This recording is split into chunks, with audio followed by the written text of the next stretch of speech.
Bakas, good morning. Good morning sa aton nga mga viewers sa Energy FM. Ato kami magkaroon sa Banwa Ita Malinaw sa Barangay Rosario, Malinaw Aklan. May sorpresa kami sa sangka kasimanwa naton.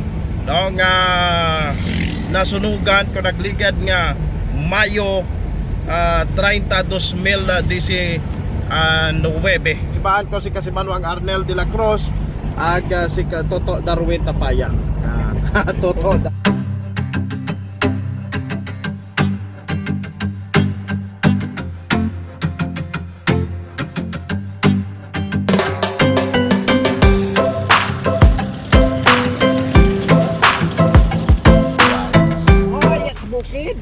Rayang si Kwanser si Danilo Balangat sin kampe sir. Yata sa bukid aron ay di ta kamo kaya pastos yan.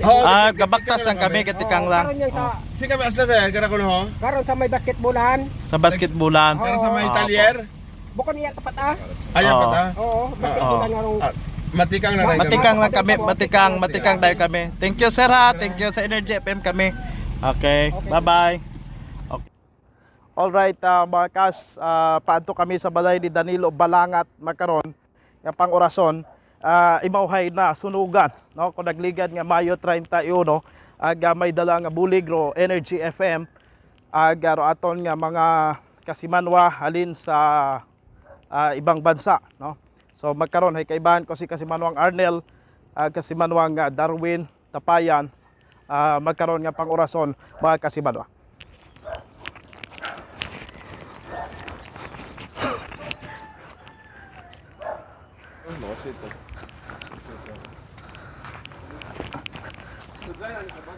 Sing kita maagi nong. So maubagid kita ita sapatos. Okay.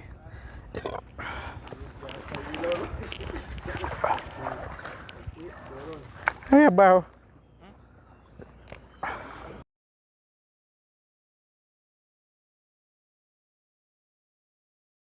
Okay. Around kami gatabukon kami sa suba nga ra. Magkaroon nga pang orason, no? Inuba namon amon nga sapatos para makatabok di kara sa area nga ra. Pas maragwa kara para makataw kita bulig sa aton nga mga kasimanwa. Ay bangga! Huwag mo'y sabihin radyo! Sabihin mo! Energy! Sabihin mo! Energy! Noon, ang simple lang sa isang pihit, sumasayang buhay ngayon. Ang dami nang nagbago, pero kahit ano pa man ang mauso, radyo pa rin ang gusto ko. Sa bahay, opisina, kotse, taxi at jeep, tricycle, FX, bus na masikip, palengke, internet, plaza, karinderya, Energy FM, nagbibigay saya. Huwag mong sabihin radyo. Habaw. Ay grabe taandang balay. Tunog gid Wag gid at bilin. Malasa makaron. Ano ko brasan dat payag-payag. Okay. Sinyon sanda, sinyon rup. Tay. Good morning. Si Mrs. mo. Hey, kumusta tay? Sa Maynila si Mrs. Saan si Mrs. mo? Sa Maynila. Oh, hey, kumusta ka mo makaron?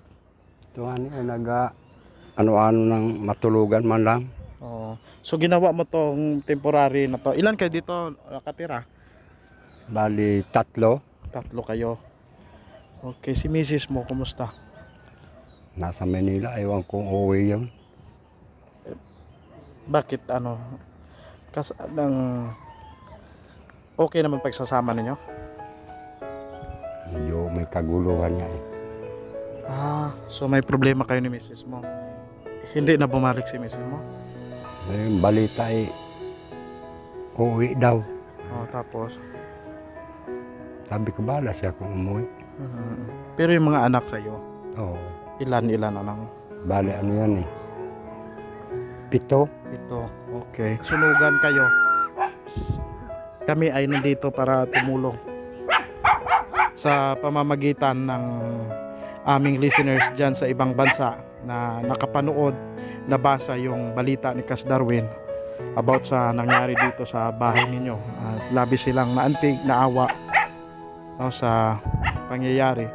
Dahil kayo ay walang matulugan, ito kita namin yung sitwasyon, gumawa kayo ng medyo kubo-kubo na lang muna para kayo ay may masilungan. Okay, yung mga bata nakabalik na. Ito pinapasok nga sa eskwelahan kahit di pa kumpleto mga gamit. Sabi ko pumasok na muna kamo. Ano yung mga gamit na hindi pa na Mga uniforme. walang uniforme. Nasunog nga eh. O lahat nasunog, Lahat. lahat walang nasalba. Okay. Walang natira. Okay.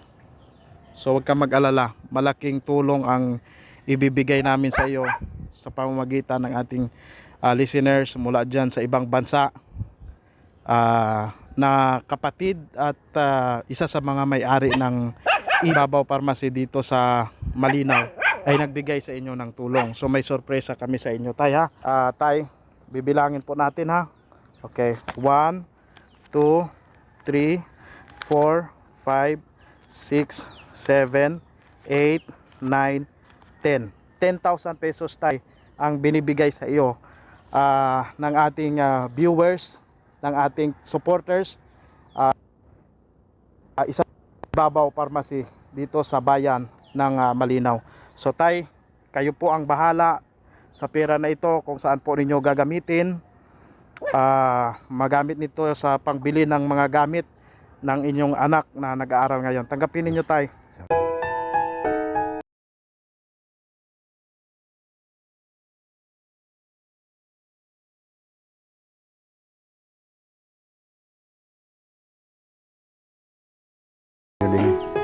Bakit po kayo naiiyak, Tay? Tutuwala ko si Ray. Makakabili ng magamit yung mga bata. Nahihirapan ho ba kayo?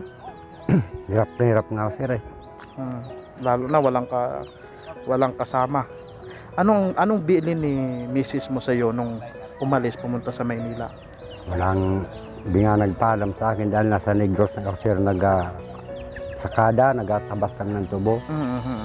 Dumating ako, wala dito. Iniwan po kayo, pamilya. Maraming balita eh. Halos din ako naniwala, hindi ko nakita. Ano po ang balita? Eh, nandun sa Maynila nga eh. Hindi ko nga ho alam eh. Baka tayo, napapanood tayo worldwide. Ano ang mensahe mo doon kay misis mo? Gusto ko sana eh, umuwi siya. Alagaan niya ng mga bata. Ano man naging kasalanan niya, bahala siya, ginagawa niya yun eh. So, ano lang ay, para naman sir makapagtrabaho ako eh. So ngayon wala kayong trabaho? Wala nga po eh. Ano ginagawa nyo dito para mabuhay ang mga anak ninyo? Kahit ano na lang sir, kung magtrabaho dyan sa Umanan. Ano-ano lang trabaho dito sa bukid. Yan na lang para hindi maiwan ang mga bata. Unlike dito dati si Mrs. Yan nga sana ang dapat siya nandito. Pero anong reason ni Mrs. bakit kayo iniwan? Alam ko sir eh, na parang nagagalit siguro yung mga kapatid niya, kung ano-ano nalalaman kasi tungkol sa kanya. Kung halos hindi raw naniwala eh, dito, wala naman ako ebidensya. Opo. Si Mrs. mo taga dito talaga? Okay. So ano po ang mensahe ninyo ngayon doon sa taga Ibabaw